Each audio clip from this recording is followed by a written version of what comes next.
नमस्कार दोस्तों, मैं विनीत उप्रेती आप सभी का स्वागत करता हूं अपने आस्था कोचिंग संस्थान की तरफ से। और मैं आपको अपने इस YouTube चैनल के माध्यम से भूगोल से संबंधित जो भी पाठ्यक्रम है वो मैं आपको बताऊंगा।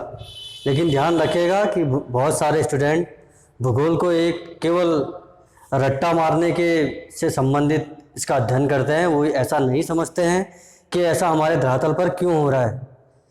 तो भूगोल एक ऐसा विषय है जिसे आपको रट्टा नहीं मानना पड़ेगा, इसे आपको केवल और केवल समझने की ज़रूरत है। और जो भी चीज़ आप इसमें पढ़ेंगे वो कहीं ना कहीं एक दूसरे से इंटरलिंक्ड होती हैं, वो कहीं ना कहीं एक दूसरे पर क्या होती हैं, आधारित होती हैं। अगर आप कोई चीज़ आज पढ़ रहे हैं और कल अगर आप कोई दूसरा टॉपिक पढ़ते हैं तो आप देखेंगे कि आपने जो चीज़ अपने प्रीवियस चैप्टर में पढ़ी थी वो कहीं ना कहीं इम्प्लीमेंट होती है आपके इस चैप्टर में। ठीक, बहुत सारे स्टूडेंट इसे हवा बनाते हैं, लेकिन ज्योग्राफी एक बहुत इजी सब्जेक्ट। और मैं आप सभी से ये आशा करता हूँ कि आप हमारे चैनल को सब्सक्राइब करने की कोशिश कीजिएगा।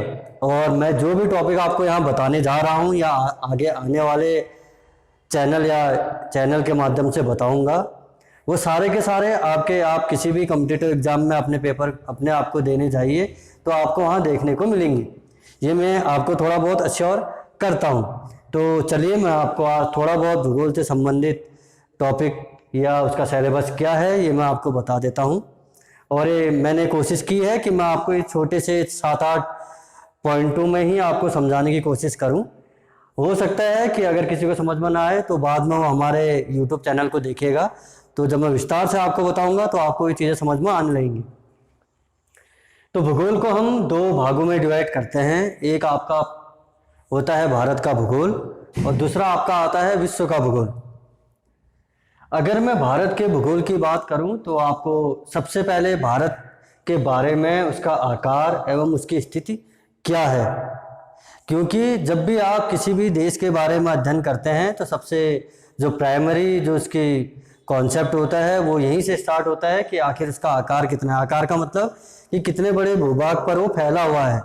और दूसरा उसकी स्थिति कहने का मतलब कि जब आप आगे आने वाले चैप्टर में अक्षांश और देशांतर रेखाएं पढ़ेंगे तब आपको समझ में आएगा कि वो देश कितने अक्षांश और कितने देशांतर पर स्थित है। दूसरी चीज़ भौतिक विस्तार कहने का मतलब जितने भी आप लैंडफॉर्म देखते हो, जब पर्वत, नदी, ये जितनी भी चीज़ें आप देखते हैं वो सब चीज़ें इंक्लूड की जाती है भौतिक विस्तार के अंतर्गत। तीसरा टॉपिक है आपका नदी तंत्र। ये बहुत इंपॉर्टेंट टॉपिक है किसी भी एग्जाम के पॉइंट ऑफ व्यू से। तो आप कोशिश करिएगा कि आपको पूरा ड्रेनेज सिस्टम पता हो, चाहे आप इंडिया की बात करें, चाहे आप एशिया के संदर्भ में बात करें, चाहे आप विश्व के संदर्भ में बात करें। चौथी चीज़ जलवायु, जो सबसे महत्वपूर्ण टॉपिक है, चाहे वो वर्ल्ड ज्योग्राफी का हो चाहे वो इंडियन ज्योग्राफी का हो, क्योंकि बिना जलवायु के कोई भी चीज़ इस धरातल पर संभव नहीं है। जलवायु ही एक ऐसी चीज़ है जहां आप अपने सारे आर्थिक क्रियाकलाप कर सकते हैं।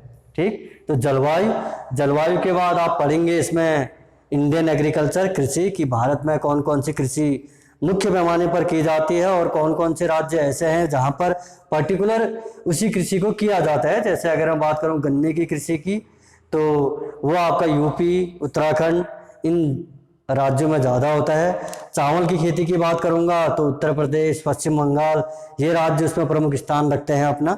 ठीक, तो ये कृषि से संबंधित चीज़ें हो गई। उसके बाद हम पढ़ते हैं खनिज यानी मिनरल्स, क्योंकि बिना खनिज के भी कोई भी चीज़ भूगोल में अपूर्ण मानी जाती है। खनिज बहुत इम्पोर्टेंट चैप्टर है आपका भूगोल से संबंधित। उसके बाद हम बात करते हैं प्राकृतिक वनस्पतियों की। ठीक, यानी नेचुरल वनस्पतियाँ। जैसे आपने देखा होगा कभी आप, जैसे हम तो क्या है कि हम पर्वतीय क्षेत्र में रहते हैं, तो जब हम हाई एल्टीट्यूड में जाते हैं तो हमें वहाँ हरे भरे पेड़ पौधे देखने को मिलते हैं। लेकिन जब हम वहीं एक मैदानी या शुष्क मरुस्थल भागों में जाते हैं तो हमको वहाँ पर वनस्पतियाँ वैसे देखने को नहीं मिलती है। तो इसके पीछे कारण है जलवायु का। तो जलवायु एक बहुत बड़ा फैक्टर है वर्ल्ड ज्योग्राफी और साथ ही साथ इंडियन ज्योग्राफी में भी। और लास्ट है मिट्टी। तो ये कुछ चीज़ें जो आपने भारत के भूगोल के अंतर्गत पढ़ी और इन्हीं को मैं आगे आपको डिस्क्राइब करूँगा और इन्हीं को आप आगे पढ़ेंगे भी। दूसरी बात, अगर मैं विश्व के भूगोल की बात करूँगा तो आपको सबसे पहले इसमें पढ़ना पड़ेगा भू आकृति विज्ञान। भू आकृति विज्ञान कहने का मतलब कि जैसे आपने ज्वालामुखी पढ़ा होगा, ज्वालामुखी के साथ साथ भूकंप पढ़ा होगा, भूकंप के साथ आपने चट्टानें पढ़ी होंगी, तो ये सारी चीज़ें इंक्लूड की जाती हैं भू आकृति विज्ञान में। दूसरी चीज़ जलवायु प्रदेश, तो मैं थोड़ी देर पहले आपको एक्सप्लेन कर चुका हूँ कि जलवायु प्रदेश या जलवायु के बारे में आपको जानना बहुत ज़रूरी है। ऐसा क्यों होता है, क्यों आपको कहीं पर एक खेती बहुत ज़्यादा देखने को मिलती है और कहीं पर वो खेती आपको देखने को नहीं मिलती है, ये जलवायु का ही कमाल है। तीसरा पॉइंट वर्षा एवं वर्षण, ये भी आपका एक इम्पोर्टेंट टॉपिक है वर्ल्ड ज्योग्राफी के अंतर्गत, जहाँ से क्वेश्चन आपसे अराइज किए जाते हैं। फोर्थ वायु राशि, वायु राशि का मतलब ये मैं आगे आपको आने वाले टॉपिक में बताऊंगा। उसके बाद हम बात करें तो बादल, बादलों के बाद हम बात करें तो महासागरीय धाराएं, ये भी आपका एक इम्पोर्टेंट फैक्टर है वर्ल्ड ज्योग्राफी में, जहाँ से क्वेश्चन अक्सर पूछे जाते हैं कि कौन सी महासागर की कौन सी गर्म जलधारा है या नहीं है। ठीक, ऐसे हम बात करते हैं चक्रवात एवं प्रतिचक्रवात की। उसके बाद बात करो तो वायुमंडलीय संरचना के बारे में हम इसमें अध्ययन करेंगे। तो ये एक छोटा सा ब्रीफ, एक छोटा सा टॉपिक है आपका, जो मैंने आपको एक सिलेबस में समझाने की कोशिश की है, और बाकी जो भी चीज़ें होंगी वो मैं आपको आगे आने वाले लेक्चरों में प्रोवाइड कराऊंगा। एक